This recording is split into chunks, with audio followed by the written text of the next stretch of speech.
Obesity దీనిని మన తెలుగులో ఊబకాయం అని అంటారు. సింపుల్గా చెప్పాలంటే మన బాడీలో ఎక్కువ మొత్తంలో ఫ్యాట్ చేరిపోవడం వల్ల ఉండాల్సిన దానికన్నా ఎక్కువ బరువు పెరగడాన్ని ఒబేసిటీ అని పిలుస్తారు. అసలు మన బాడీలో కొవ్వు ఎందుకు పెరుగుతుందో ఇప్పుడు చూద్దాం. హాయ్ ఫ్రెండ్స్, నా పేరు తరుణ్, మీరు చూస్తున్నది జేటీ ఫ్యాక్ట్స్ ఛానల్. ఉదాహరణకి ఒక ఇంజిన్ వర్క్ అవ్వాలంటే దానికి ఫ్యూయల్ ఇస్తాం. ఆ ఫ్యూయల్ బర్న్ అవ్వడం వల్ల అది ఎనర్జీగా మారి ఆ ఇంజిన్ పనిచేస్తుంది. సేమ్ అలానే మన బాడీ కూడా పనిచేయడానికి ఆహారం చాలా అవసరం. ఆహారం తీసుకోవడం వల్ల మనకి ఎనర్జీ అందుతుంది. ఒబిసిటీ అంటే బాడీలో ఎక్సెసివ్ ఫ్యాట్ అక్యుములేట్ అవ్వడం. ఇది BMI ద్వారా మెజర్ చేస్తారు. BMI అంటే body mass index. Body mass index 30 కన్నా ఎక్కువ ఉంటే అది ఒబేసిటీగా కన్సిడర్ చేస్తారు. కానీ ఒబేసిటీ మాత్రమే కాదు, ఇది ఒక serious medical condition. Heart disease, diabetes, stroke, cancers లాంటివి ఇవి చాలా హెల్త్ ప్రాబ్లమ్స్తో డైరెక్ట్గా సంబంధం ఉంది. Main reasons for obesity. ఒబేసిటీకి చాలా రీజన్స్ ఉన్నాయి మరియు వాటి కాంబినేషన్ వల్ల ఒబేసిటీ పెరుగుతుంది. ఇక్కడ మనం ఒబేసిటీకి మెయిన్ రీజన్స్ గురించి డిస్కస్ చేద్దాం.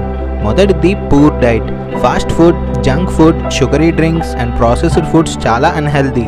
ఇవి తినడం ద్వారా క్యాలరీస్ పెరుగుతాయి కానీ న్యూట్రియంట్స్ కూడా తక్కువగా ఉంటాయి.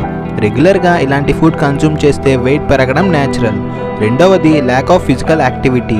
మనం డైలీ లైఫ్లో యాక్టివిటీ చేయకపోతే బాడీలో క్యాలరీస్ అక్యుములేట్ అవుతాయి.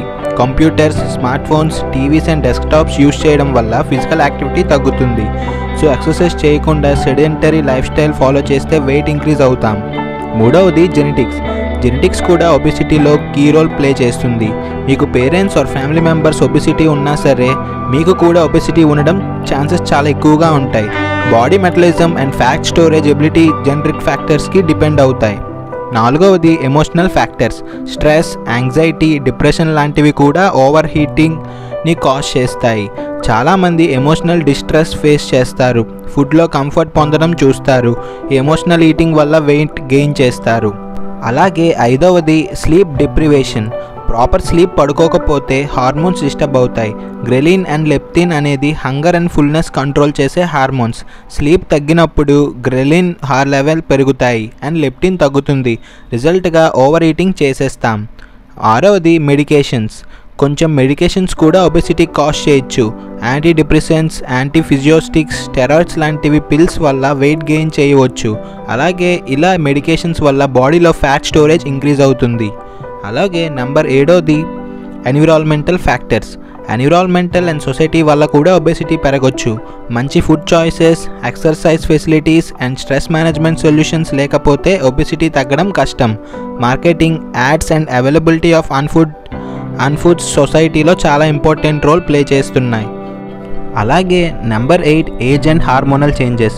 ఏజ్ పెరుగుతున్న కొద్దీ మెటబాలిజం స్లో అవుతుంది. ఉమెన్కి మెనోపాజ్ టైంలో హార్మోన్స్ చేంజెస్ వల్ల వెయిట్ ఇంక్రీజ్ అవ్వచ్చు. అలాగే men and women both face challenges related to weight gain as the age. 9వది ల్యాక్ ఆఫ్ అవేర్నెస్. చాలామంది proper nutrition and health impact గురించి తెలియక అన్హెల్తీ ఫుడ్ని ప్రిఫర్ చేస్తున్నారు. ఎడ్యుకేషన్ అవేర్నెస్ ల్యాక్ వల్ల హెల్తీ చాయిసెస్ చేసుకోవడం చాలా కష్టం. ఇవి ఒబేసిటీకి మెయిన్ రీజన్స్. ప్రతి పర్సన్కి రీజన్స్ డిఫరెంట్ ఉంటాయి. కావాలంటే లైఫ్ స్టైల్ చేంజెస్ చేసి ఒబేసిటీని కంట్రోల్ చేయొచ్చు. Steps to reduce obesity. ఒబేసిటీని తగ్గించుకోవడానికి కొన్ని స్టెప్స్ ఫాలో చేయాలి. ముందు ప్రాపర్ డైట్ చాలా ఇంపార్టెంట్. వెజిటేబుల్స్, ఫ్రూట్స్ మరియు హోల్ గ్రెయిన్స్ ఎక్కువ తినాలి. జంక్ ఫుడ్ మరియు ప్రాసెస్డ్ ఫుడ్ తగ్గించాలి. రెగ్యులర్ ఎక్సర్సైజ్ కూడా చాలా ఇంపార్టెంట్. కార్డియో, స్ట్రెంత్ ట్రైనింగ్ లేదా simple activities like walking, cycling, swimming చేయడం వెయిట్ని కంట్రోల్ చేయడంలో హెల్ప్ చేస్తుంది. అలాగే పోర్షన్ కంట్రోల్ కూడా చాలా ఇంపార్టెంట్. స్మాలర్ పోర్షన్స్ తగ్గడం లేదా స్మాల్ ప్లేట్స్ యూజ్ చేయడం మనం తినేది తగ్గడంలో హెల్ప్ చేస్తుంది. అలాగే స్ట్రెస్ మేనేజ్ చేయడం కూడా చాలా ఇంపార్టెంట్. స్ట్రెస్ వల్ల అన్హెల్తీ ఫుడ్ ఎక్కువ తినడం జరుగుతుంది. యోగా, మెడిటేషన్ లేదా సింపుల్ బ్రీతింగ్ ఎక్సర్సైజ్ చేసినా స్ట్రెస్ రెడ్యూస్ అవుతుంది మరియు ఓవర్ ఈటింగ్ అవాయిడ్ చేయడం జరుగుతుంది. Last but not least, sleep చాలా ఇంపార్టెంట్. ఈ చేంజెస్ అన్నీ స్టెప్ బై స్టెప్ డైలీ లైఫ్లో ఇంప్లిమెంట్ చేస్తే ఒబెసిటీని తగ్గించుకోవడం చాలా ఈజీ అవుతుంది. ఈ వీడియో మీకు నచ్చినట్లయితే లైక్, షేర్ అండ్ సబ్స్క్రైబ్ చేయండి.